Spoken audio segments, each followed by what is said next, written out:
Hello guys, so I tried to record this video yesterday and it didn't record. In fact, actually, let me just check it's recording right now. Okay, it is good. So yeah, it didn't record and I should have checked, but I was... It doesn't matter. The important thing is I didn't check. You know, I'm an idiot. Are you happy now? And, you know, I don't know. It'll be interesting to see what happens because I'm going to be watching all of this kind of, not only having seen it before, which, you know, sometimes I have seen the things I'm reacting to, sometimes I haven't. In this case, I hadn't seen it on my first reaction. But also I'm going through it having literally commented on it all the way through. So we'll see how that affects things. Maybe it will mean I'll sound more polished and professional. Maybe it will mean I'll accidentally not touch on some things that I did touch on last time. Who knows? Anyway, the only other thing I wanted to say actually before we start is two things fine. One, everyone's being like, spring is good actually, because I said spring was bad in my last video. And I don't mean to do that voice. It makes it sound like I think I'm being really mean. The reality is that, well, two things I want to point out. One, it is horrible outside right now, and it has been for the last 2 weeks. It's been like just grey, miserable clouds, raining, hailing, doing everything. And again, the issue is you don't even get, you know, and I realize it's like that in autumn, it's like that in winter, but with autumn and winter, there's something there to compensate for it, you know. There's the pretty leaves in autumn, there's the, you know, niceness of winter. The issue is, I mean, I said spring was discount summer, but I think that's almost being too generous. However, having said that, I can admit there are some things I like about spring, but the point is, if you're going to come in defending spring, you've got to also be able to show why a different season is worse. And to be honest, you know, I admit it's completely subjective, like, you know, and also it depends on where you live. I don't know, I was in the YouTuber hangout, which I don't know whether or not people who are just kind of viewers of this channel actually know that's the thing. Basically, most of the gender critical YouTubers you probably watch are part of a regular hangout, which Ella Androphobia, you know, love ya, organized. And has been organizing for like the past month, and every single Friday we seem to just hang out, and you know, it's different people each time. I'm a loser, so I show up every single time, but yeah, basically that's what it is. And Ella was talking about how she lives in Canada, and I can understand why if you live in Canada, maybe winter isn't your jam, but as somebody who lives in relatively mild England, it is mine. And actually, the fact I just mentioned hangout brings me on to the other thing, which is, one, I was talking about the fact that I didn't kind of, you know, I had the technical issues that meant I couldn't get this recorded. And then someone was saying, I think both Birdie and Ella, if you don't know who either of those people are, I think since I mentioned them, I'll leave links to their channel in the description, were saying that they wanted to respond to Sarah Silverman, who had said some other stuff about this. And in my original recording of the video, I kind of touched on some of the things Sarah Silverman had said, but I don't think I need to now, because I think someone else is going to speak about them. And depending on who kind of responds to it first and who kind of comes to my attention first in terms of responding to it, I will leave a link to their video on it now. And obviously it won't be there until they've made the video. And who knows, maybe someone else can make a video. I mean, heck, if you want to start being a gender critical YouTuber, that would be really cool. And maybe that can be your first video. And maybe I'll have a link there and you can get some of my subscribers. Anyway, let's actually respond to this video. So this is Samantha Bee, Full Frontal, what are they called? A late show. It's just called a late show. As they do, they have the monologues on political issues. Seth Meyers does it. John Oliver does it. And women can do it too. But let's see. Yeah, let's just jump into it, shall we? This year, we're seeing a tidal wave of transphobic legislation targeting kids. See, okay, here's the thing. Right away, the issue is this is about how you frame it. Samantha Bee is choosing to frame this as transphobic legislation targeting kids, you know, trans-identified children specifically. But you could easily frame it as feminist legislation protecting girls. And it is your choice how you want to frame it. And that's not to say that I don't think one framing is more legitimate than the other, but you know, ultimately I guess it's somebody's choice how they want to frame it. But I think it indicates their priorities based on how they choose to frame it.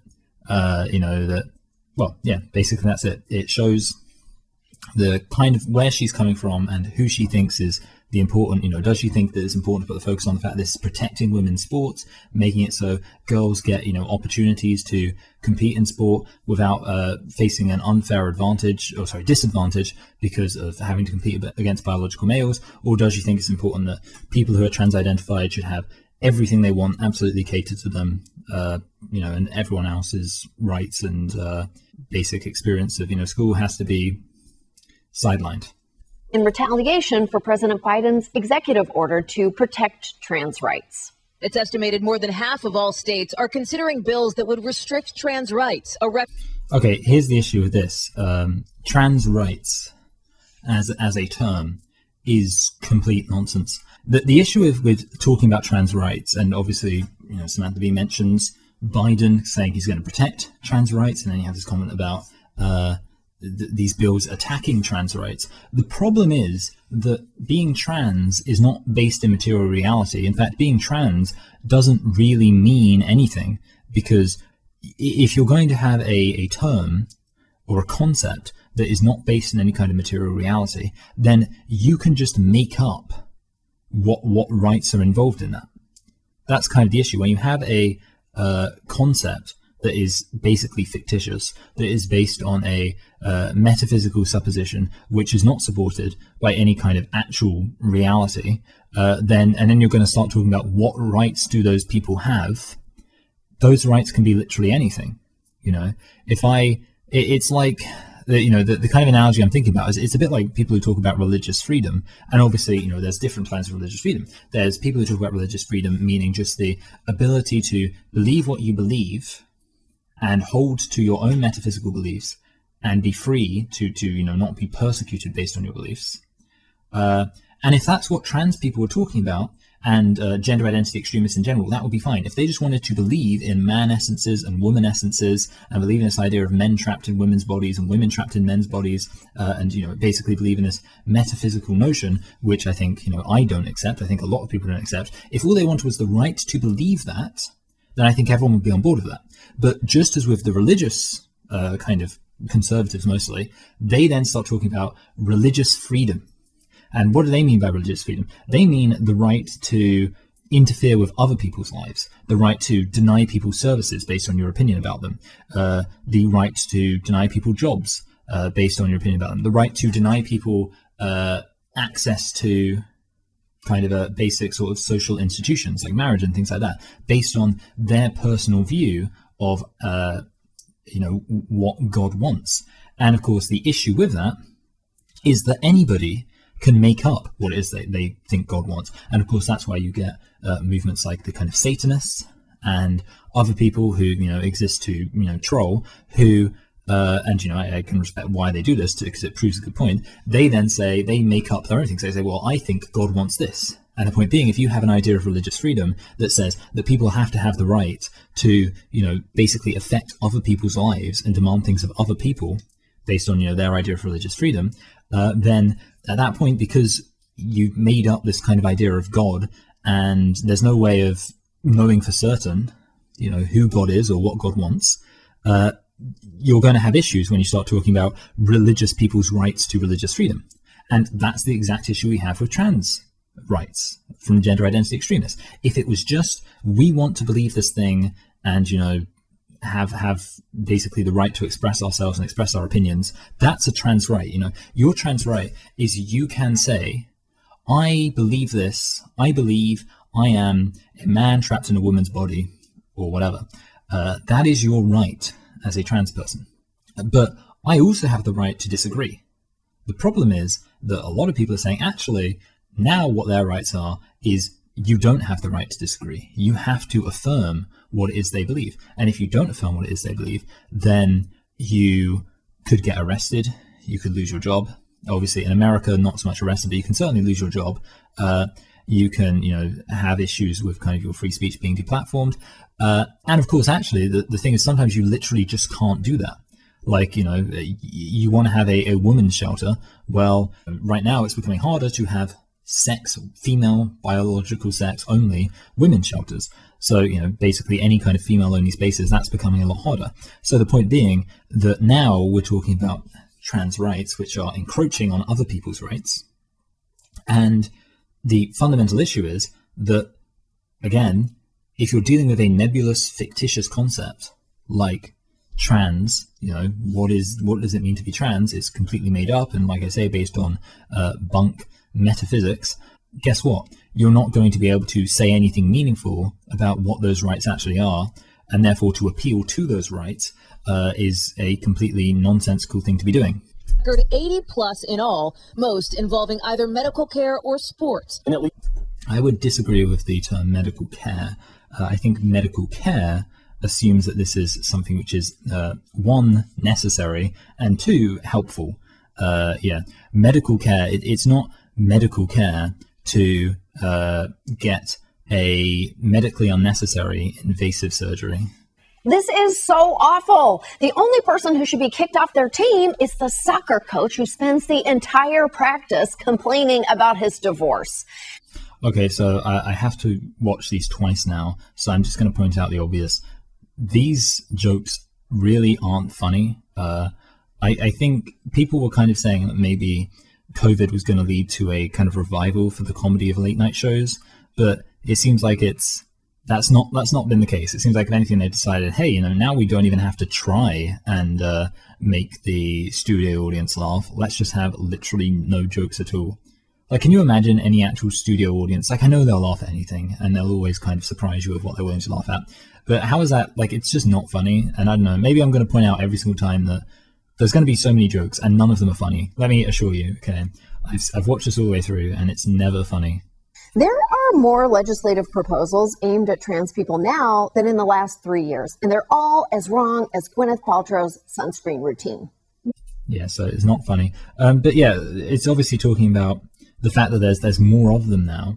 And I don't know if this is supposed to imply that in some way this is like a cynical thing or something, like, they've all cropped up at once. Isn't that a shock? But obviously it kind of makes sense. There is a change in the zeitgeist happening right now. And nobody can deny that. Yeah, this is something which has become more prominent. And part of the reason for that is because progressives, and I don't know if progressive is necessarily the exact right term to use, but when I say progressive, I mean people who are not conservatives, are also coming out and realizing the issues with the gender identity extremism. And yes, that is leading to an increase in people who are interested in this, because actually the conservatives in America, which is obviously, I will admit the Republicans are the ones pushing this legislation, have realized, hey, they've got a real good opportunity to form some bipartisan kind of cross political spectrum coalitions here. So, they're definitely taking advantage of that. But yeah, there's no surprise really that it's happening now. Then biological females are going to be put at a disadvantage. Man, off, Tate Reeves. Maybe the guy who looks like he was bitten by a radioactive Bible college should stop invoking science.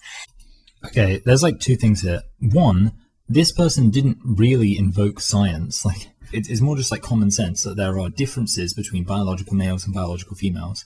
Because what the guy said was just biological males are, on average, better at some things than biological females when it comes to physicality. Because yes, obviously biology relates to physicality. And the response then is just say, well, you should stop invoking science, with the implication being that, the science is more complicated or something like that. But the point being, he didn't say like, oh, the science. He just pointed out an obvious, reality. So that's point one. I think that is intended as kind of like a bait and switch, I guess, where, you replace the common sense thing he said and replace it with science. And the other thing is, obviously, and this is what I anticipated was going to happen, and I now know, having seen the whole thing all the way through, was going to happen. There's going to be a lot of trying to reduce this down to conservatives versus liberals, or again, conservatives versus progressives, depends how you want to frame it, left versus right, whatever else, Democrats versus Republicans. And of course, that's where he gets line here about, this guy looking like he was bitten by a radioactive Bible college.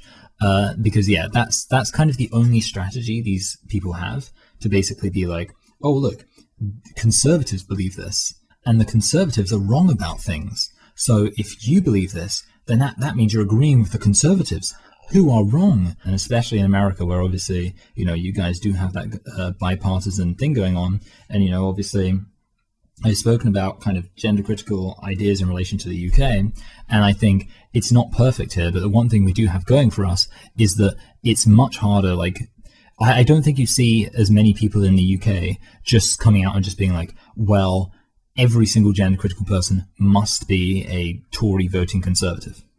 And certainly an enthusiastic Tory voting Conservative. And that's what you seem to see in America. Like, every single person who is, against trans rights must be a hardcore Bible-thumping Republican Conservative, evangelical. And yeah, obviously that's not true. It's as untrue in America as it is in the UK. In principle, obviously I'd imagine in practice, maybe obviously there's going to be like different groups of people, but in principle there's no reason, like there's nothing about America which means you can't be a gender critical feminist. But obviously in the UK there is kind of more exposure to the fact that, you know, people from all over the spectrum can have different opinions on how the categories of man or woman should be defined. Conservatives are staging a coordinated attack on trans kids by making up a problem that absolutely doesn't exist. And you know they're desperate because this time they're saying it's to protect women's rights. Okay, here's the thing. One, I guess regarding it being a coordinated attack, I feel like there's an attempt to relate this to other culture war issues. And obviously you think about kind of the conservative culture war issues of the past. I mean, a lot of them are pretty stupid, you know, like things like the war on Christmas. That's obviously very dumb. And then, okay, you've got things like abortion, which, you know, obviously I can understand why that would get a base fired up. I can understand why it's something which people are going to have strong opinions on. And to be honest, it's a thing where, like, actually it's not as easy to just, like, you know, the war on Christmas, like, nobody can seriously believe in that. I can understand why people will have, like, different opinions on abortion. But, you know, obviously the other big one is gay marriage, and there's not really a case for that. Like, gay people getting married does not affect anyone. And, you know, that one I think was always going to be a bit of a lost cause for the Conservatives. But the issue is there's an attempt to be like, this is just another conservative culture war issue. You know, they were 10 years ago launching these coordinated attacks against gay marriage, and that passed, and now they're launching these coordinated attacks against trans-identified people being able to compete in whatever sports team they want. But of course, the issue being that, again, this is just as reductionist and stupid as saying, like, well, progressives like this and this, so they must be saying. You're saying, in this case, it's kind of just a that. It's like, conservatives didn't like this and they didn't like this, so it must be the same. It's obviously a very poor argument. But the other thing is that she says, you know they're desperate because now they're protecting women's rights. And I feel like it's kind of cope, because the reality is that it's not that they're desperate. It's that they're actually in a very good situation because they're able to do what they want to do, fire up their base, while also making a very legitimate claim that they are the ones protecting women's rights. This isn't the case of, like, the Conservatives being like, oh no, we're desperate, what are we going to do? It's the case of the Conservatives being like, yes, you know, we got it. We can actually be the ones who are protecting women's rights. You know, we've actually got a really strong case right here, and we're able to fire up our base, we're able to do all the things we want to do as conservatives, and we can do it while the progressive left are going to have to kind of eat each other, at least to some extent, because the reality is that their position is fundamentally untenable on this point. So yeah, you haven't got the Conservatives on the back foot. The Conservatives aren't desperate, like, oh no, now we've got to support women's rights. The Conservatives are in a very good position because you've literally put a lot of women in a situation where they're actually thinking, even feminist, progressive women thinking, you know, I don't like the Republicans on that many issues, but on this one, they're right. You know, and obviously there are going to be, you know, plenty of women who are, you know, like Samantha Bee, who are going to have drunk the gender identity Kool-Aid. But yeah, the reality is that this is a much better situation for Republicans by dint of the fact that they're able to do all of this stuff they want to do, all this kind of, I guess, culture war stuff, while being, you know, authentically defenders of women's rights. Do I think they care sincerely about women's rights? Do I think that they would ever support women's rights just because they have an enthusiasm for women's rights? No, I don't think so. You know, the reality is this is always going to be the party that wants to take away women's rights over their bodily autonomy when it comes to choosing, you know, whether or not they want to be pregnant and things like that. Yeah, the Republicans are not, in my opinion, the best party for women's rights. But the funny thing is that the fact that they're now actually standing up for women's rights is not them being in a bad situation where they're desperate. It's them being in a very good situation where they're actually able to come across as a lot more credible than the Democrats on women's rights issues. In fact, actually, while I'm at it, just like think about when Rand Paul, that's it, was interviewing Biden's the person he put who was a trans-identified male. I can't think what position they were being put into, but basically Rand Paul was just grilling them, and they didn't have any responses to any of the points he was making, and they just came across as looking really stupid. And again, you shouldn't be in a situation where you're making Rand Paul look like the smart one, but that's what the progressive left have been doing in America recently. Usually, Republicans only care about women's rights when Callista Gingrich is fighting for the right to make chili while wearing a business suit. I support a woman's right to choose, but some women choose stupid. Okay. Again, did you know that none of these jokes are funny? But I found this one particularly funny because it's like, am I the only person who doesn't get food all over me when I'm cooking? I don't know, like maybe I'm unique here, but like I guess that's supposed to be the joke. Like, oh, she's wearing a suit and she's cooking chili, so she's going to get chili all over her. But it's like, it sounds like you've got to be pretty incompetent to end up like cooking a meal as an adult and somehow getting food all over yourself. Most of the legislators who sponsored anti-trans bills this year can't even cite a single instance where trans girls competing in sports has caused problems. Okay, this is like the most nebulous phrasing ever, and it is insane to me. And here's the obvious point. It's intrinsically a problem. Women's sex-based rights and women's rights to sex-based spaces, single-sex spaces, if that is taken away from them, that is intrinsically a bad thing. It is axiomatic. And yeah, basically, you don't need to cite an example of where it's caused problems. And then also, of course, there's the fact that why. So it's kind of like the reason why people might not be able to cite where it's caused problems is because it already is a problem in itself. Like if somebody asked me, can you cite a single example of where, having trans-identified people compete in whatever sport they like is a problem? I would say, well, okay, that time when a trans-identified person entered into a sport which was filled with people of one sex when they were not of that sex. Yeah, that's my example. That's my one example of when it was a problem. Because intrinsically, that's a problem. It's not like if I were, trans-identified and let's say, 10 years younger, and I started playing on a biological female's sports team, that's a problem already.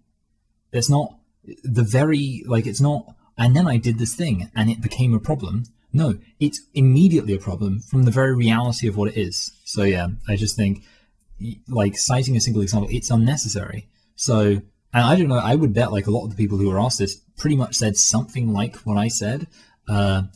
Yeah, and of course that's ignoring the fact that I'm sure if you looked, you could find more specific examples. Of course, you don't really need specific examples, but you can probably find specific examples of young girls complaining about it. You can probably find specific examples of where, trans-identified males have excelled well above what the biological females they've been competing against have been able to do based on a reality of being biologically male. I'm sure you can find those examples, but you don't need to. Rather, these laws stem from the very incorrect misconception that trans women are not women. Okay, so first of all, I'm so excited. See, I've seen this. I know what's happening. I'm so excited for all the arguments that are going to be given for why, transgender identities are valid and authentic, because I'm sure there's going to be some really convincing arguments for it. Okay, let's see. Oh, Vox, that seems good. Substitute the words transgender girl and transgender women for men and boys. And I think there needs to be a distinction drawn. Of course, transgender, trans-identified males are obviously different from males who are not trans-identified. Obviously, there is a distinction. The question is that distinction relevant? So that's what we need to see next, because obviously there is a distinction, but does that distinction actually affect anything meaningful when it comes to competing in sports? Transgender women and transgender girls do not have men's bodies. Okay, guys, so just a reminder that obviously what we've all heard is that gender identity extremists do not deny biology. Stop saying it. Oh, everyone's lying. I've had it with this complete lie that gender identity extremists deny biology. Nobody's denying biology.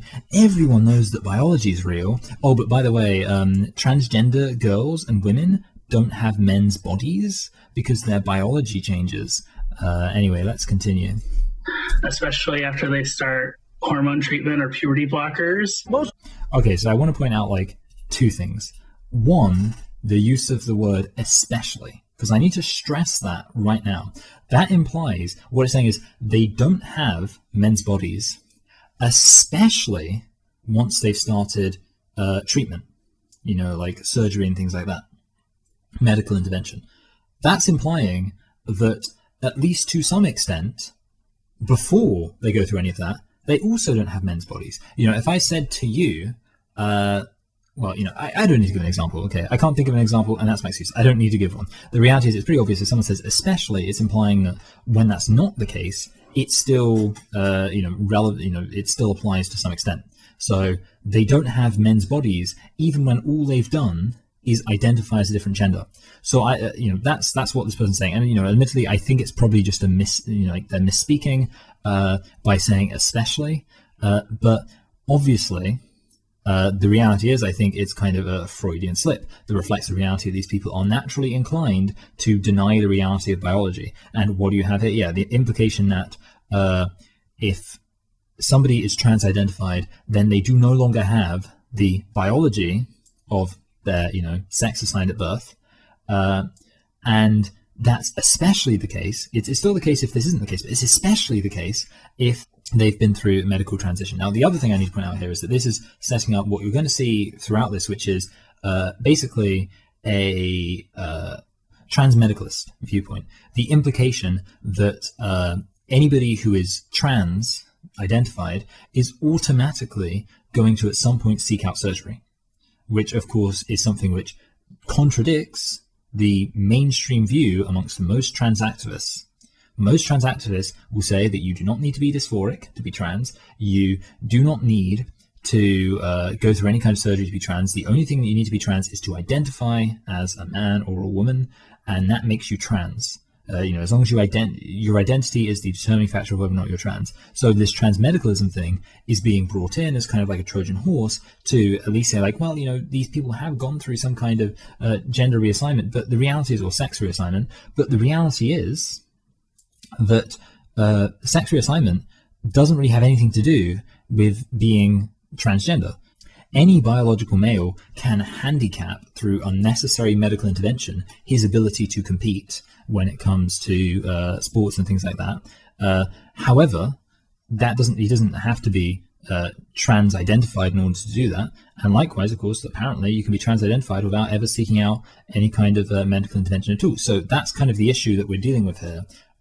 Most trans or gender identity extremists are not trans-medicalists. They repudiate trans-medicalists, but when it's convenient for them to argue that trans people should be included in sports with the gender identity, you know, that they have, then suddenly they will point to trans-medicalism and try to make this massive scientific argument around, you know, how unnecessary medical intervention can make biological males, you know, basically disabled, worse at what they were than they were previously. Which, you know, imagine that though. Imagine that it's kind of just acceptable to be like, yeah, I'm going to take my young child to the doctors to basically become physically less competent, less able to do things because that's what they want. I think that's really weird that you would do that, because that's the thing, like, when you think about it, what is the argument these people are making? They're saying, well, once these biological males have gone through this surgery, this unnecessary surgery, then they aren't as good as other biological males. They have now become worse at their sports, and now they can compete with biological females. So if that's true, like, let's grant that's true, what a horrible thing to do to your child. You're admitting, I've now made my child worse at the sport that they're passionate about. And this entire medical industrial complex has made my child worse for profit a lot of the time at what it is that they want to do. I can't imagine anything more disgusting than saying, my child loves football. My child loves football, and I took them to see a doctor, to a gender identity clinic, and eventually to a doctor to get surgery that would make them worse at the sport that they're most passionate about, so that they could reject the reality of their biological sex and embrace the delusion that they are in fact a woman or girl trapped in a man or boy's body. Medical experts, including the American Academy of Pediatrics, say there's no scientific or medical evidence that transgender female athletes inherently have an edge. Okay, this is, again, you have to be assuming Trans-Medicalism. Not only that, you have to be assuming a very strict form of Trans-Medicalism, because what you're basically saying is that you've kind of got this goalpost, which is, because obviously, let's be clear on this, if there is no degree of Trans-Medicalism here, then this would basically be saying that biological males have no edge over and above biological females in, let's just say weightlifting. Apparently, biological males have no edge over biological females in weightlifting. Okay, so let's say, obviously there must be some kind of Trans-Medicalism going on here. There must be an argument of like, well, once they've had enough surgery that they're authentically a transgender person, at that point, then they don't have an advantage. But what you can basically do then is you can always move the goalposts. You can say, so if I find like somebody who has an advantage, a clear advantage based on the reality of their biological sex, you can then say, well, they haven't been sufficiently handicapped by the reality of sex reassignment surgery, and therefore they don't count yet as a trans person. And by the way, I would say this: trans-medicalists are like, that idea is so gross, because the one thing I'll say there about that, gender identity extremists, at least gender identity is a completely meaningless thing that therefore in and of itself does not have an effect. In and of itself, gender identity means nothing and therefore doesn't actually affect anything.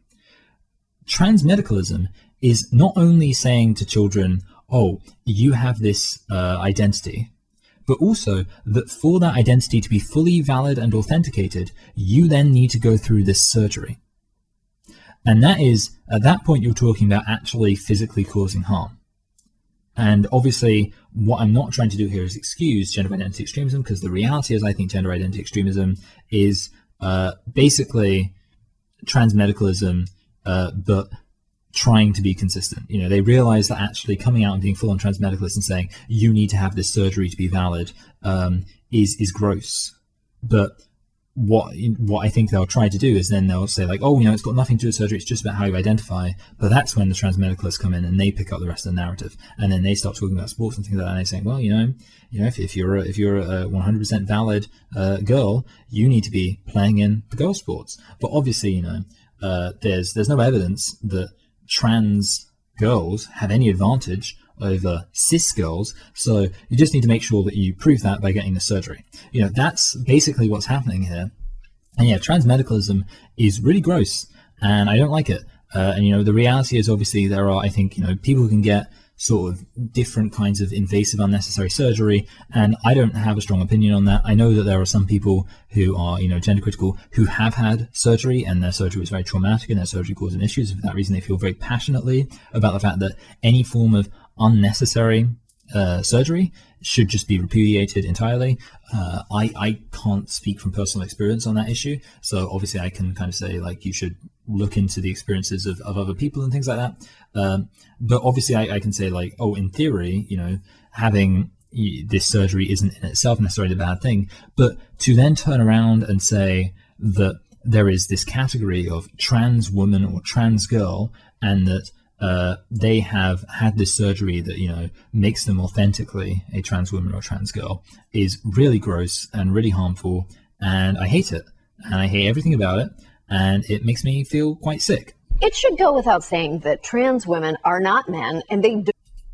Okay, so no, it shouldn't. That should not go without saying. That should go very much with saying. It should go with saying a lot, saying plenty, especially seeing as you have invited somebody onto your show who is a trans-medicalist, somebody who is, saying a very specific thing about what it means to be trans and the, kind of relevance of that when it comes to the authenticity of transgender identities. You need to explain what you mean when you say trans. When you say that trans women are not men, based on what aren't they men? What is it that makes them not men? Because it seems like you have these people on here who are implying that the reason why they're not men is because they have had some kind of surgery that has made it so. And if you're saying that, that's quite a harmful thing to be saying to lots of people, because now you're saying to young girls who have brought into this gender woo stuff, not only are they right to identify themselves as a man, but also if they want to get that 100%, there's no scientific evidence that they're any different from biological males. Now they need to get that surgery too in order to manifest that as true. It's gross. So yeah, you need to, apart from just explaining or backing up what you believe and actually providing any evidence for its truth, you also just need to specify what it is you believe, because right now what you're saying does not even cohere with a lot of what is being said by other transgender activists and things like that. And they don't share the same physical traits as cis men. Okay, 100%. Let's just clarify this. This is 100% trans-medicalism. I would point out that I think Samantha Bee's understanding of what it means to be a trans woman is somebody who either, one, has gone through some kind of surgery to imitate being biologically female, and possibly, two, somebody who has kind of put on a costume to imitate a general sense of femininity. You're either, one, being sexist by saying that femininity in some way validates somebody as a woman, but two, you're also kind of conceding the point that biological reality is what is principally relevant to whether or not somebody is a woman. And you're saying that the only way that a trans woman can be valid, the only way that a trans-identified male can be valid as a woman, is if they go out of their way to imitate female biology. So you're basically kind of conceding a really big point here. You're conceding that female biology is incredibly relevant to being a woman. And my question would be, if you're admitting that the physicality of trans-identified males who have gone through surgery is not actual, authentic, biological femaleness, but simply an imitation of that, then what does that say about whether or not these people are really women? More importantly, you can't assume all trans people have the same athletic ability. Okay, yeah, basically, nobody is arguing that every single, we're talking about averages, which is what we should always do when we're talking about social policy. Social policy should always be talking about the broader swathes of the population. And yeah, to try and individualize it like this is just complete nonsense. Republicans love to use testosterone as a buzzword when discussing trans athletes. Tell you what, testosterone is important. I was talking about this earlier, but I've got a stainless steel bottle. Not only does it make the water taste way better, it's got that metallic twang, but also plastic bottles have these things called endocrine disruptors in them, which basically bonds to your hormone receptors, and they make it so you produce low testosterone if you're a man. If you're a woman, you shouldn't do it when you're pregnant because it could affect your baby if your baby is a boy. And yes, boy means biologically male. You don't beware of plastic. Plastic is like really messed up, and it will mess with your hormones in your body. And testosterone, by the way, is really important. And there's lots of evidence to show that if you have kind of issues with your testosterone, obviously it's going to vary from person to person how much testosterone you should have and things like that. It's not like there's not an objective kind of you need this amount, but if you don't have it, it can cause all sorts of issues. So yeah, don't mess with your hormones, don't mess with your body. Respect testosterone as something which you have because you should have it if you're a biological male. And yeah, don't act as if Republicans are ridiculous for thinking that testosterone is something that is relevant and matters. They falsely claim trans women automatically have more testosterone and therefore more muscle mass than cis women. But studies don't show a consistent relationship between testosterone and athletic performance. Okay, this is a bait and switch. Watch for this. It is one of I think it's a very common tactic in arguments in general, but it is very popular with gender identity extremists and trans-medicalists or whatever else, where basically you take the concept that's actually being talked about, and then you try to replace it with a different concept, and then you argue against that different concept. And in this case, obviously, what has happened is, what are people talking about? Being biologically male, okay? And what Samantha Bee has done here, and I don't think it's actually Samantha Bee, it's presumably some writers, but they've taken one facet of being biologically male, testosterone, and they have said, this thing, there aren't any studies to show a clear relationship. That's fine, and maybe that's true, I don't know. But the point being, that is one facet of being biologically male. Yes, biological males tend to have more testosterone, but the point being that being a biological male involves lots of tends to have. Biological males tend to be physically stronger. They tend to be taller. They tend to be faster. That's just the reality of being biologically male. So what we're talking about is the tendencies that biological males have, the natural physical advantage biological males have, and that's what you need to argue against. But you can't argue that there is not a link between that and athletic performance. You cannot argue that there is no link between being biologically male and having an increased athletic performance. So what you instead do is you take this one specific thing that biological males have and say, if I take this, then there's no evidence that this one specific thing, testosterone, has a relationship with being better at sports. But what about chromosomes? I bet that you could see there's actually a positive correlation between having an XY chromosome and being better at sports than people with an XX chromosome, or particularly better at athletics, which is all about kind of physicality, etc., etc.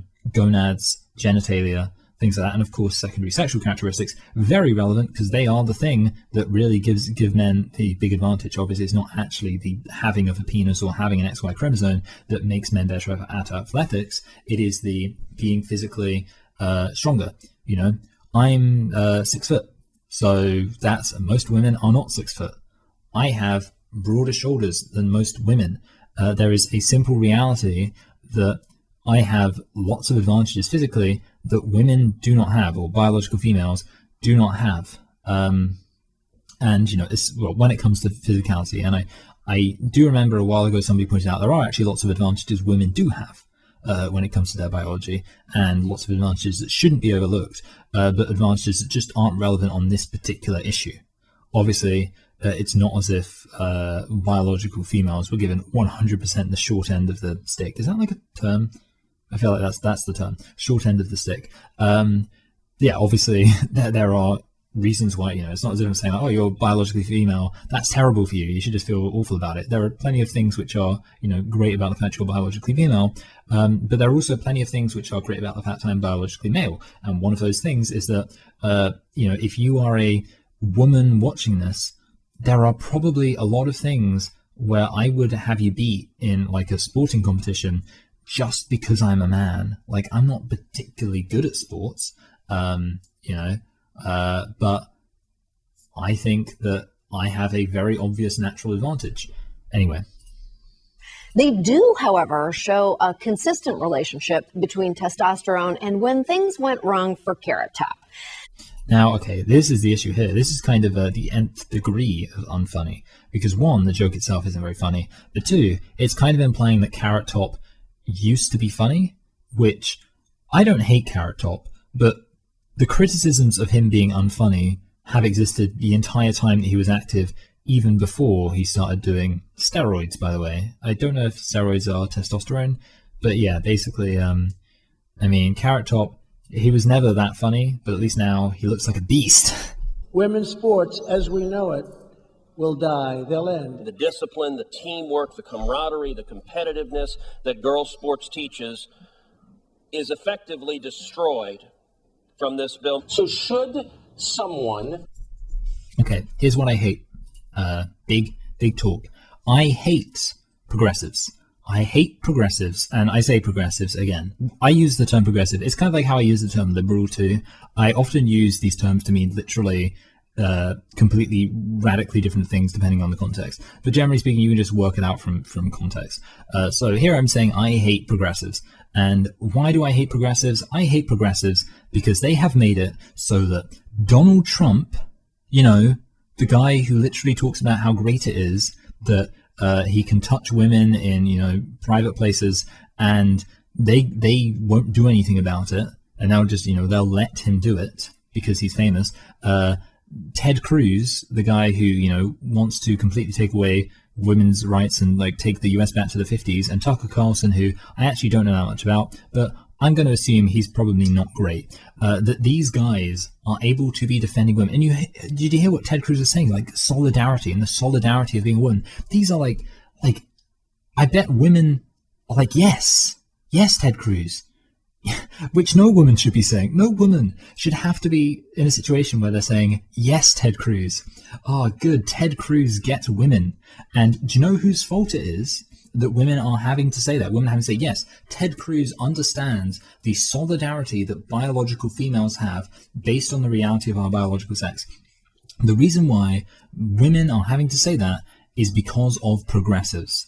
And, you know, I've been thinking a lot about the fact that, you know, we recently had a local election in the UK, and the left-wing kind of progressive parties got slaughtered. They did really bad, and the Conservatives did well.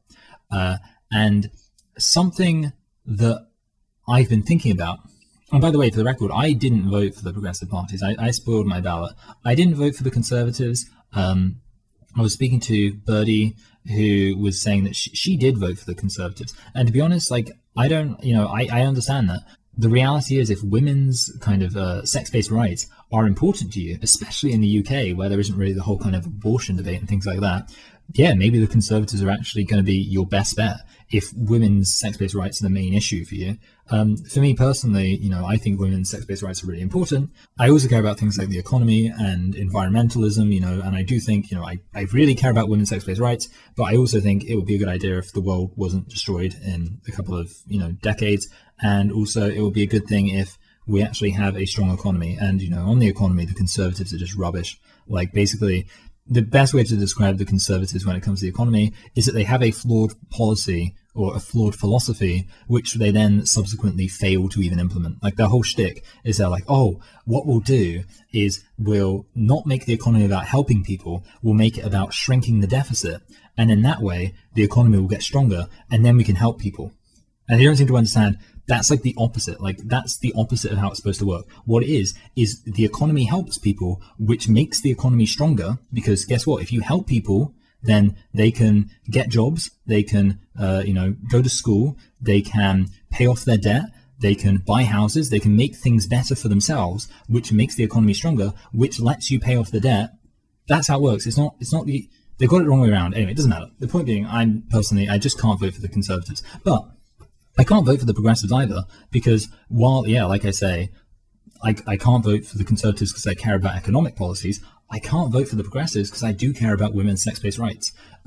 And something I've been thinking about, though, recently, you know, having seen the Conservatives fail, is that there is an increasing visibility for this issue from the gender-critical perspective. And, you know, something that I think about is that I am trying to be a part of getting more visibility on this issue, making more people aware of this issue.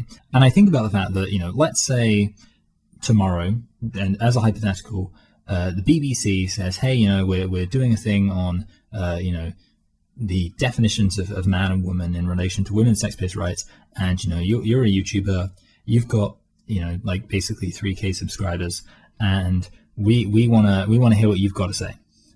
Yeah, definitely, I'm agreeing to that. But the thing is, in doing that, I'm aware that I am actually, certainly in the short term, making things harder for the progressive parties. You know, the reality is that I would like to think that if I, you know, was able to talk about this issue and reach a large audience, that audience would then not go to the polls and vote for Labour or the Lib Dems or the Greens, because those three parties are not pro-women's rights. They're very fundamentally anti-women's rights. And, you know, I would kind of hope that they would actually, you know, the general population would realize that they shouldn't reward being against women's rights with, you know, their votes. Yeah, it's quite possible that the effect of me bringing exposure to this issue could be an increase in support for the Conservative government and a decrease in support for the kind of progressive opposition, which is not something which, according to the generalities of my politics is something I support. But whose fault is it? It's not my fault. It's the progressive left's fault. And I tell you what, there are gender critical feminists who are going to go on Fox News. They're going to speak at the Heritage Foundation. Who knows? No, I can't say what they won't do. And the reality is they have every right to do it, because it's 100% on the progressive left for shutting down any opportunity for gender critical feminists to bring attention to this issue within progressive left spaces. Tucker Carlson is going to be willing to have women on his show to talk about women's sex-based rights. And you know what? If you're a woman who cares about women's sex-based rights, 100% go for it. Go on there and bring attention to this issue. And yes, guess what? That is going to actually make things better for the Republicans. It's going to make things harder for the Democrats. More people are going to be, see the Republicans in a favorable light when they can see that even feminists, serious feminists who care about women's sex-based rights, are frustrated with the Democrats, frustrated with the progressive left, frustrated with what it is they're doing. That's going to, make people actually see the conservatives in a more favorable light, see the Republicans in a more favorable light. But guess what? It's not the Republicans' fault. It's not the conservatives' fault. It's not the gender critical feminists' fault. It is the progressive left's fault for choosing to believe in something that is complete nonsense. But with all of that said, I do want to stress, I think, in the short term, bringing attention to this issue is going to hurt the progressive left. I hope in the long term it will actually help the progressive left. And that's why, this whole thing about gender critical feminists being right wing. The reality is that I would actually, engage with any kind of right wing organization that there is, happily, and I wouldn't have too many issues about it. And I would do that knowing that it's going to hurt the progressive left, but I would do it knowing that in the long term, that will hopefully mean that the progressive left will have no choice but to return back to sanity. And that's the point I do want to stress. Just because, even if a gender critical feminist is working with right-wing establishment to bring down the progressive left, decrease the popularity of the progressive left, and make it harder in the short term for the progressive left to achieve electoral success, which I think is, yes, what a lot of gender critical feminists are going to be doing over the next decade. It does not mean that they are fundamentally against the values and causes of the progressive left. It means that actually what they're trying to do in the long term is help the progressive left. And that's what I'm personally trying to do. And that's kind of my belief. And the reality is people like Samantha Bee are doing the opposite. They're trying to keep the progressive left's head buried in the sand, keep the progressive left not paying attention to the concerns of the actual silent majority of people. And for that, I think they deserve eternal condemnation. And I demand to play in a women's sports team. I demand to go to women's college. That's a real thing. That's not a real thing, and no one's doing that, you transphobic, bleached white. Okay, here's the thing. Let's be clear on the fact that yes, people are doing that. Okay, there we go. And also, the other point to bear in mind is, and I've pointed out, but hypotheticals matter. And if you're talking about kind of an ethical system, you need to be concerned about what you're potentially allowing for. And it's just as legitimate to talk about what a law or policy could allow for as it is to talk about what it actually is in practice causing to happen. Because, ethics matters. And if you've got a system which would allow for what Tucker Carlson is talking about, which I think, again, it depends what the law is going to be specifically, but certainly the general ethos of the gender identity extremist position is, yes, that somebody like me, somebody like Tucker Carlson could identify as a woman, and that's it, bing, bang, bosh, no problem, compete in a women's sports team. Yeah, and this just speaks to kind of the ignorance of Samantha Bee, that she's not interested in talking about the actual implications of what it is she supports. And I mean, I can't imagine existing like that. I can't imagine being completely uninterested in actually exploring the implications of what it is I claim to support. But that's, what Samantha Bee's into. Fear-mongering, baby. Just like with the bathroom bills, Republicans are trying to scare their base into voting for people like Governor. Okay, here's the thing. Okay. Fear-mongering, I don't agree with that. But yeah, sure, in some sense, that's what they're doing. But the key thing is, they're doing it they're in a really great situation where they're able to kind of fearmonger over a legitimate concern. Again, and that's kind of the issue. Do I think that Republicans really care about women's rights? No, I don't. Do I think Republicans are highly invested in women's sex-based rights? Nope.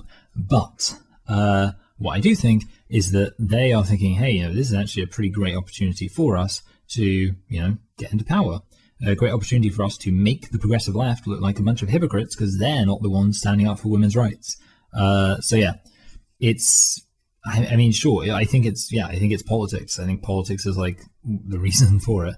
But I think that the progressive left need to get better and actually, well, one, just being moral for morality's sake would be good, but also realizing kind of the political implications of what it is they're doing. All participants answer invasive questions about their sex, surgical procedures, medications, and if they've had sex organs removed. That is disgusting. It's such a... I'll tell you what, I do agree that it is disgusting. The surgeries itself, of course, that is. The fact that, it's disgusting that we even live in a world where these questions need to be asked. It's disgusting that you need to know, oh, by the way, child, I just want to find out, have you had any, your genitals removed due to some, unnecessary invasive surgery? Oh yeah, I just got to check, because that's the thing that happens in our society now. Yeah, that's disgusting. As for actually, asking about it, obviously it's one of those things where, is it a bit overly vigilant? Possibly. Like, the reality is obviously these things matter certainly on a professional level, and that's definitely worth finding out. With like school, high school sports, I think it's, do they do like drug tests for high school sports and things like that? Like, the reality is that there's lots of ways that somebody can kind of cheat in high school sports by giving themselves an unfair advantage. And I just think there's no way you can kind of police against that. But the one thing you shouldn't do is come out and actively endorse it with laws. Furthermore, if an athlete's sex is challenged by an opposing coach or parent, that athlete would be required to have a physical, genetic, or hormonal exam conducted by a physician. Forcing kids to undergo invasive and traumatizing exams like that opens the door for abuse. Okay, two things. One, if you're going to talk about forcing children to undergo invasive, traumatizing things, you probably shouldn't be advocating for the, ideology that literally wants that to happen. It's the gender critical side is the one that's saying, hey, children shouldn't experience any kind of unnecessary medical intervention.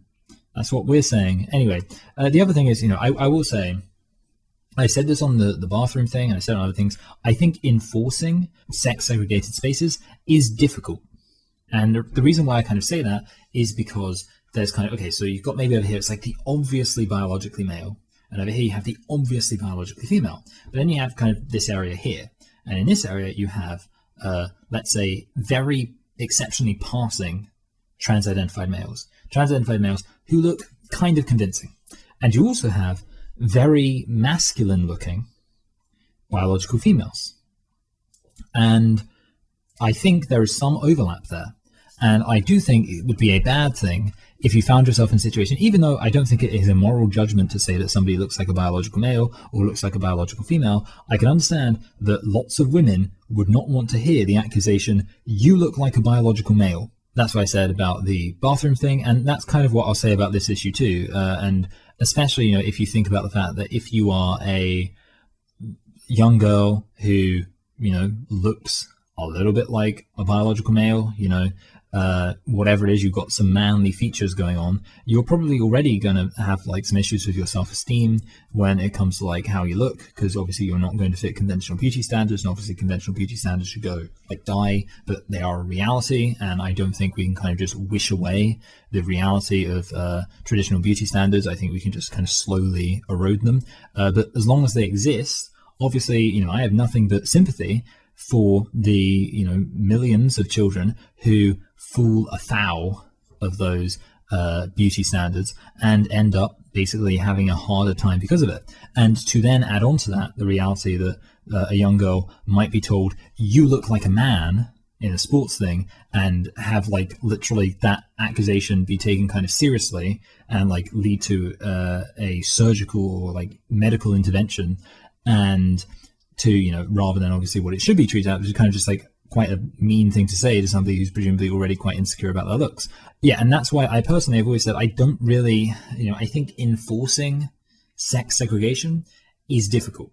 And I think the best thing you can say is we're going to exclude all the people who look very obviously like biological males, and we're going to, include everyone else. And that's kind of my belief. And I think the reality is that, yeah, sure, it's kind of inevitable that some, if somebody's going to go out of their way to make themselves look very convincing as a biological female, then you're kind of just going to have to accept that, at least until you get some clear evidence that they aren't a biological female. Because otherwise, if you're going to start saying, well, you know, they look like a biological female, but they could be a biological male, you know, they've got a few like manly attributes. Well, if you're going to say that, then inevitably it's only going to be a matter of time until you start saying that about an actual biological female, and, you know, causing them kind of some unnecessary distress at being told again that they really do fall foul of conventional beauty standards. But again, I want to stress this. There's a difference between enforcing something versus making it into law. So we should have in like law that you need to be a biological female to enter sex segregated spaces. That should be a law. But yeah, I just don't think you can practically enforce it. And, you know, I don't know, I'm interested to hear people's comments on this, because I think last I did say this and there were a few like kind of interesting comments. I think they're like different people from different sides. Like I heard some people saying like, actually, you know, I think that, yeah, sure, if somebody's going to like look like a woman, then that's not necessarily going to make me uncomfortable. It's kind of just like the idea of somebody who like looks straight up like just a man is the issue. And then there are other people saying, no, actually, we do need to be kind of really strict and clamp down on this. And, you know, I find the discussion interesting. So do feel free to comment below and let me know what you think. Don't you have more important things to do? Like, I don't know, discussing how God can't see it if it's in the back hole? Yeah, it's not funny. I just want to point out again, this is like, it's like child humor, just like butt stuff, and then also obviously again it's just an example of, well, if you care about women's rights, you must be a Christian. I actually saw there was a thread on Twitter and there's someone like talking about like, are there Christian radical feminists, and I think there was like a comment saying like, well, you know, Christians are kind of the radical feminists in a way nowadays, because Christians actually do celebrate kind of aspects of female biology, you know, rather than denying it. And it's kind of like, yeah, you know, I guess in a way it's like, you know, obviously you can be a Christian and a feminist, but maybe even as an argument that like, at least, yeah, Christianity admits that women are women, which is something which it kind of quite unambiguously has over progressive liberal feminism. High school bowling team, because I wanted to just hang out with my friends.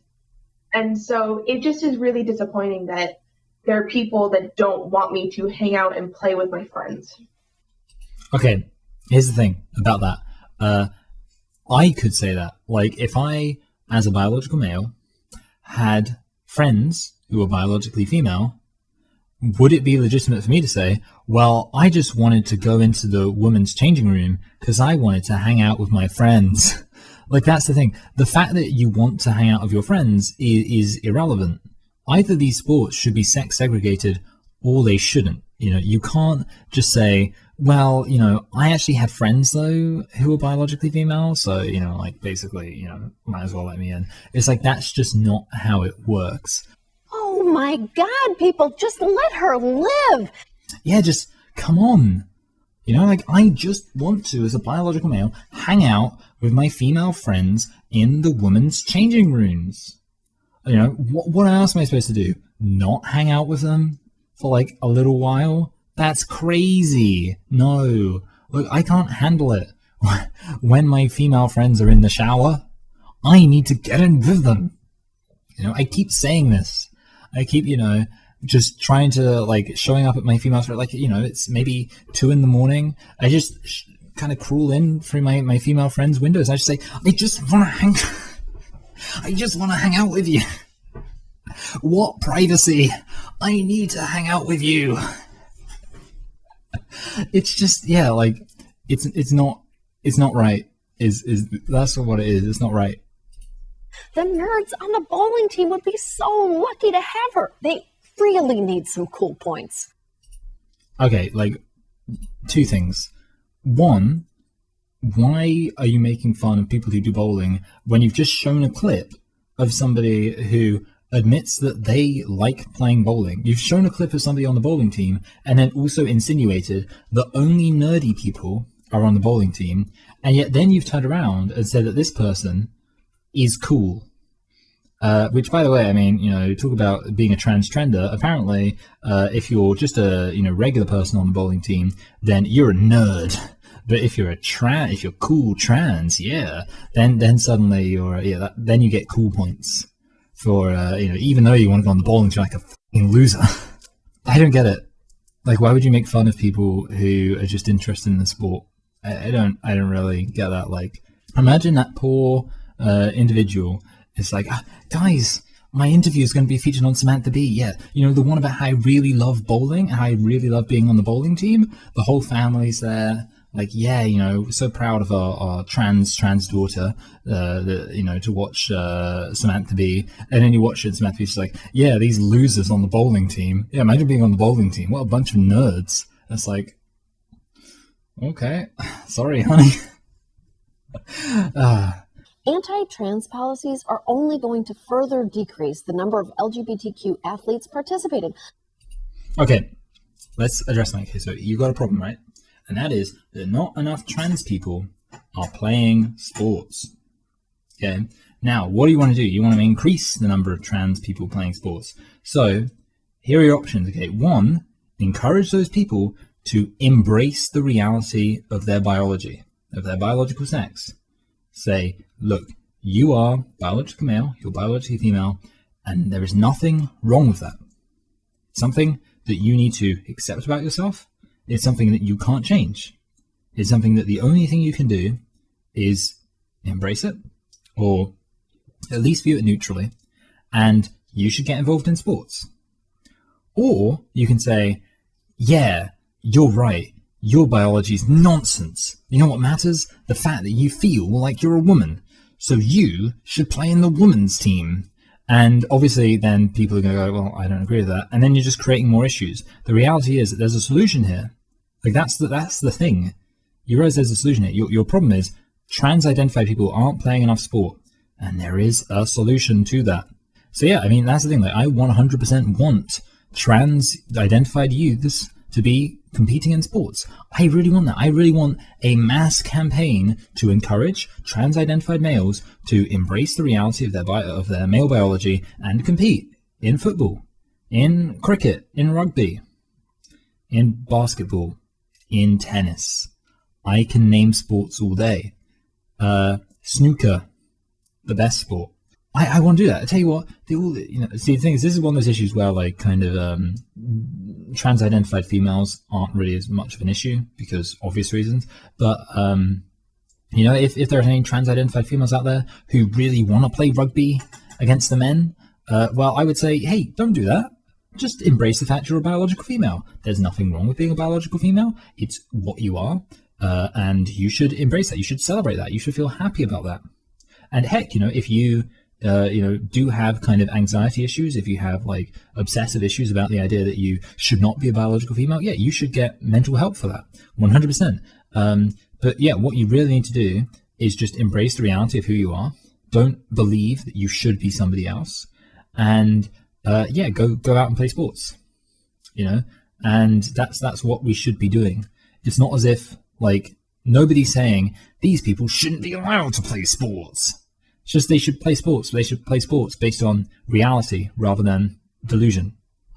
Claiming trans women are taking away opportunities from cis women is just false. It's not false. Like, by definition, it's not false. If there was a thing which, like there's a limited, okay, let's say a football team, because football is the only sport that matters, even though I did just say it was snooker. 11 aside, obviously, everyone knows that. 11 aside in a football team. And there can only be 11 players if 1 or 2 or 3 of those players are biological males, because heck, if I've got a football team and I'm basing it on merit, and there are biological males who are allowed to compete, I'm going to say, hey, you know what? In the wings, I kind of want a biological male because they're faster. In defense, I'll tell you what, if there's going to be a kind of shoulder barging tussle match for the ball, yeah, I think I'm going to go for the one who literally has like built-in broad shoulders. So, and guess what? You get those biological males in, and biological females, their place has been taken. There's no ambiguity there. Like that, you literally cannot say. The only way you could possibly say that trans-identified males are not taking away any places from biological females in sports is if there were no trans-identified males in women's sports, which would be really good if that was the case. But no, it's not. anything, it's cis men who are getting in the way. Trust me, I know. Okay, here's the issue though. You're reflecting here a kind of knowledge that it matters, like representation matters. That's what you're kind of reflecting here. But what I want to know is, according to you, that representation is based on no actual material reality. Because if any of those men there decided that they were, came out as trans, you would then say, oh yeah, okay, it's not a problem then. So in other words, what you're saying is, it either is or isn't a problem based on something which actually does not relate in any sense to material reality, which is kind of another way of just saying it's not a problem. Like if the thing that determines whether or not it is a problem does not relate to material reality, and you would actually say, you know what, if all 6 of those men decided they were trans, based on nothing, just said, you know what, I'm trans, you're saying that wouldn't be a problem now. So, it's kind of like, it shows the kind of hypocrisy or inconsistency of your view that you're saying, you can clearly identify there is a problem, that there is one particular group of people who are overwhelmingly dominant in one particular field. You can identify that as a problem based on material reality, and yet at the same time you're turning around saying completely immaterial factors, how those people identify is the predominant factor in determining whether or not it's a problem. Gender is not binary, and there is no single biological measure that unassailably places every person into one of 2 categories. Okay, so here's the thing. 1, is this true? Possibly not. Rubble of Empires is the person who talks about this, and I think they do the best job, and they have a debate with somebody, and I guess I will link to it in the description because it's really interesting. So yeah, I would recommend that. Like, it's something which I don't really talk about, but of course the main thing that I kind of focus on is the reality that even if there is not one single thing, there is still a broad kind of concert of biological features that make somebody either male or female. And that's kind of the point. That's like the main issue. If there was just like one thing that made somebody biologically male, well, in that case, maybe it wouldn't be an issue, because maybe that one thing wouldn't really relate to sports or that many sports. The precise issue is that being a biological male involves more than just your chromosomes or your gonads or your hormones or your genitals. It also involved a very significant series of secondary sexual characteristics. And again, it's not as if all men or all biological males are taller than all biological females, or all biological males are stronger than all biological females, or that all biological males have, broader, bigger shoulders than all biological females, or anything like that, or bigger lungs. Hey, I haven't mentioned lungs yet, but yeah, bigger lungs. I mean, I don't know. It's not as if that's always the case, but it is the case when speaking about generalities, and that's kind of the point. So actually, the reality that it's not just one singular thing that distinguishes biological males from biological females, and that it's actually just a general sense of biological males having a series of biological attributes that make them more effective and more efficient at playing a lot of sports, that's the issue. So yeah, like, that's the problem. It's not an argument for your position, it's an argument against your position. If this was like an argument about kind of how the categories of man and woman should be defined on a more fundamental level, then this question of like what specifically makes somebody biologically male or biologically female would at least be more relevant. It still wouldn't be that relevant, but at least be more relevant. In this debate, it's not relevant at all. So yeah. We need to create an environment for trans people to exist safely and socially, and that includes playing sports. Yes, exactly. And one of the best things we can do is encourage them to embrace the reality of their biological sex. That is like, I can't think of a single better thing that can be done to, one, make everybody happy, like basically not hurt LGBT people who are, being taught their genital fetishes and things like that, but also not hurt women who obviously want their right to single-sex spaces and things like that, and their sex-based rights in general, but also not really hurt trans people, because they will be encouraged to, reject this idea that they were born in the wrong bodies or anything like that, like reject all these gross ideas, and by the way, be better for society in general, because I personally believe that having true beliefs rather than false beliefs is an intrinsically good thing. And I certainly think that believing in these nonsense metaphysics of male essences and woman essences and men trapped in women's bodies is all complete nonsense, and it would be good if society as a collective kind of rejected that. And also, of course, it would help trans identified people get involved in sports, because then it would be very obvious what avenue is available to them. you're a biological male, but, here's this sex-based space for you to do that. So there's no issue. Nobody's denying the things that you want to happen should happen. Okay, so yeah, I mean, that's the end of the video. And this time I actually did record it, so I actually think this ended up being longer, which is terrible. How can I do this? How can I be such a madman that I record a video and I come back and I make the video even longer? What am I? Oh boy, I mean, okay, it's not too bad. I don't know how much I'm going to include. We'll see. There we go. That was the video. Who was it? It was Samantha Bee. What was she talking about? Loads of nonsense. See, when it's a long video, I feel like my endings are just complete garbage. So let's just say, I mean, I kind of already covered, if somebody's done a Sarah Silverman response, then I will kind of try and leave a comment to that somewhere, link to that somewhere. Yet again, Rubble Empires, he is kind of just the best on that specific issue of what biological sex is and how biological sex is a binary and things like that. He's really on point on that, and it seems like he's kind of actually made the work to really learn about that issue, and I kind of want to reward that. And also I kind of want to use this as an excuse to not have to invest all the effort into learning about that to an extreme degree myself. I could try and learn about it, and I probably will at some point.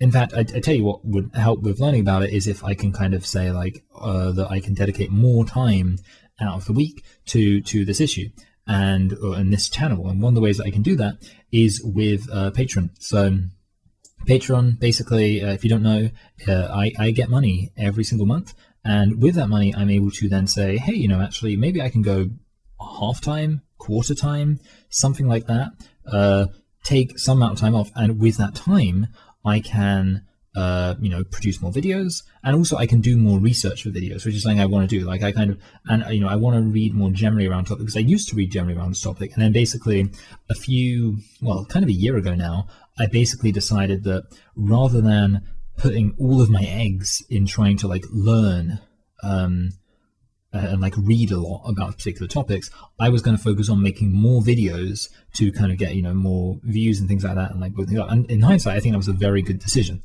And the reality is that I do these kind of reaction videos that are relatively quick. I mean, I obviously had some technical issues with this, but the reality is this is probably only going to take it's going to take a decent time. It's going to take 3-4 hours probably, if not even slightly more, in terms of actually recording it and then editing it, and then also doing some just the kind of standard admin stuff around YouTube, thumbnails and things like that, but let's say 3-4 hours, but it's easier to get things out in kind of a reasonable amount of time. But also I still want to do kind of more high effort stuff. I want to do things like scripting. It's been a while since I've properly, it's been a while since I've released a properly scripted video. I have several scripts I'm working on right now, because it's life.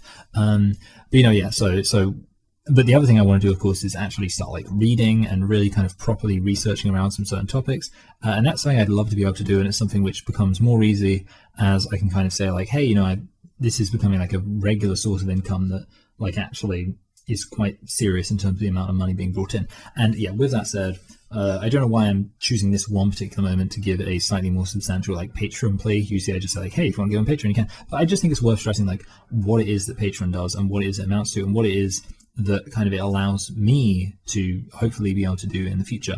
So if you do give some money, it is really appreciated. And it's obviously it's hard to say giving $1 or even $5 will make an immediate difference. But the reality is that if I've got almost 3K subscribers now, if 3K people gave $1, I could literally become full-time tomorrow. And if I was working full-time, and I've said this before, I would do full hours. I would read for maybe even 20 hours a week, kind of around topics, maybe script videos, record videos.